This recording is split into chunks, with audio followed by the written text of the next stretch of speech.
২৮শে জুলাই হবিগঞ্জে এনসিপির পথযাত্রা ছিল। সেটা হয়তো আপনারা অনেকে দেখেছেন।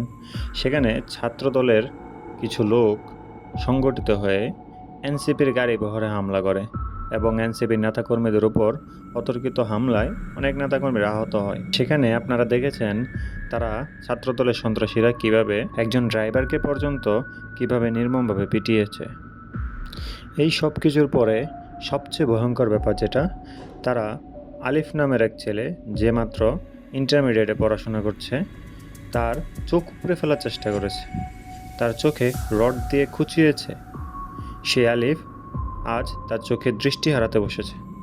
ডাক্তাররা অলরেডি বলে দিয়েছে যে তার চোখের দৃষ্টি পাওয়ার সম্ভাবনা নেই, কিন্তু এরপরেও আলিফ এখনও স্বপ্ন দেখছে সে হয়তো তার চোখের দৃষ্টি ফিরে পাবে। সে আশায় আজকে আলিফকে নেওয়া হচ্ছে অপারেশন থিয়েটারে। আপনারা জানলে আরও কষ্ট পাবেন যে এই যে ছেলে আলিফ, মাত্র ইন্টারমিডিয়েটে পড়াশোনা করা একটা বাচ্চা ছেলে, তার মা হচ্ছে প্রতিবন্ধী, এক প্রতিবন্ধী মায়ের স্বপ্নের সন্তান। এই সন্তানকে এই নোংরা রাজনীতি কেড়ে নিয়েছে তার চোখের দৃষ্টি, তার ভবিষ্যৎ। এর আগের জুলাই গণ অভ্যুত্থানে আমরা দেখেছি প্রায় 450 লোকের চোখের আলো কিভাবে হচ্ছে শেখ হাসিনা সরকার কেড়ে নিয়েছিল।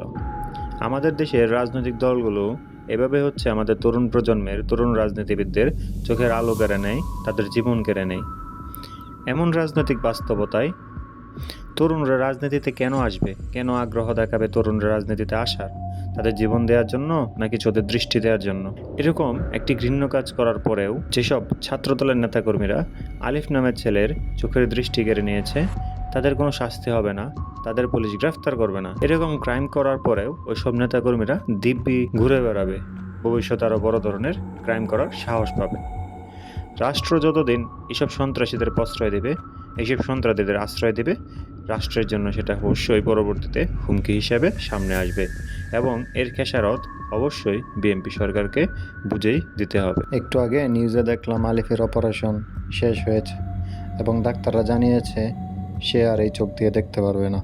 এখন আপনারা বলুন, এই দায় আসলে কার? এই দায় কি নাসির উদ্দিনের, যে মুখ দিয়ে কথা বলেছে, পথে কথা বলে তার প্রতিপক্ষকে আক্রমণ করেছে, নাকি তাদের যারা সরাসরি রড দিয়ে ওই ছেলের চোখে আঘাত করেছে? বিএনপিপন্থী লোকেদের কাছে আপনারা কিন্তু খুব সহজেই দেখতে পেরেছেন, তারা নাসির উদ্দিনের কথা বলার কারণে তাদের উপর হামলা হয়েছে এটা তারা জাস্টিফাই করতে চেষ্টা করেছে। তারা বলতে চেয়েছে নাসির উদ্দিন এভাবে কথা না বললে হামলা হতো না।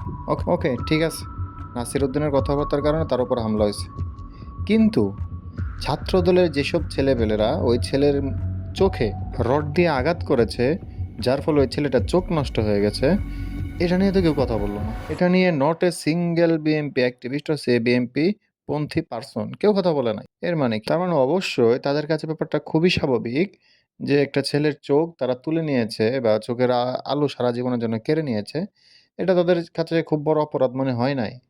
তাদের কাছে এর চাইতে বড় অপরাধ, একজন মানুষকে মেরে ফেলার চাইতে বড় অপরাধ তাদের বিরুদ্ধে কথা বলা, তাদের নেতার বিরুদ্ধে কথা বলা। তাদের নেতা তাদের ঈশ্বরের বিরুদ্ধে কথা বললে তারা আপনাকে দুনিয়া থেকে বিদায় করে দেবে, আপনার চোখের আলো কেড়ে নেবে, আপনার পা কেটে ফেলবে, আপনার হাত কেটে ফেলবে। এমন এক রাজনৈতিক পরিবেশে হচ্ছে আমরা বসবাস করি, এমন এক দেশ যে দেশের রাজনীতি যদি আপনি সুষ্ঠুভাবে করতে যান আপনাকে প্রতিনিয়ত হামলা মামলা শিকার হতে হবে। আর আপনি যদি ভায়োলেন্ট হন তাহলে হচ্ছে আপনি রাজনীতির পথে টিকতে পারবেন। তার মানে এগুলো আমাদের কিসের বার্তা দেয়? যে আপনি যদি রাজনীতি করতে চান অবশ্যই আপনাকে ভায়োলেন্ট হতে হবে, আপনাকে প্রতিপক্ষর চোখ উপড়ে ফেলতে হবে, প্রতিপক্ষ আপনার বিরুদ্ধে কথা বললে তাকে দুনিয়া থেকে বিদায় করে দিতে হবে, সে হাত দিয়ে কথা বললে হাত কেটে ফেলতে হবে, মুখ দিয়ে কথা বললে মুখ বন্ধ করে দিতে হবে। এইটাই হচ্ছে বাংলাদেশের রাজনীতির কালচার। আর এই কালচারকে কিছু এক শ্রেণীর লোক এন্ডোর্স করে এবং এটাকে প্রমোট করে, তাদের সমর্থন করে। মানে ওদের সাথে আপনি কি যুক্তি দিবেন, কি দিয়ে কথা বলবেন যেটা দিয়ে আপনি ওদের বুঝাইতে পারবেন যে তার দলের লোকেরা এইসব ক্রাইম, এইসব সন্ত্রাসী কার্যক্রম করছে এবং এর দায়ভার ওরকেও নিতে হবে। সে তাদের সমর্থন দিতেছে, এই প্রত্যেকটা দায়ভার ওদের উপর বর্তাবে। নিশ্চয় আল্লাহ কাউকে ছেড়ে দেবেন না, সকলকেই তার পাপের হিসাব দুনিয়া এবং আখিরাত দুই জায়গাতেই দিতে হবে। সো যারাও দুনিয়া উপভোগ করতেছেন করেন, আপনাদের উপভোগ্য সময় হয়তো বেশি দিন থাকবে না। প্রায়শ্চিত্ত অবশ্যই করতে হবে, আগে অথবা পরে। প্রস্তুত হয়ে যান।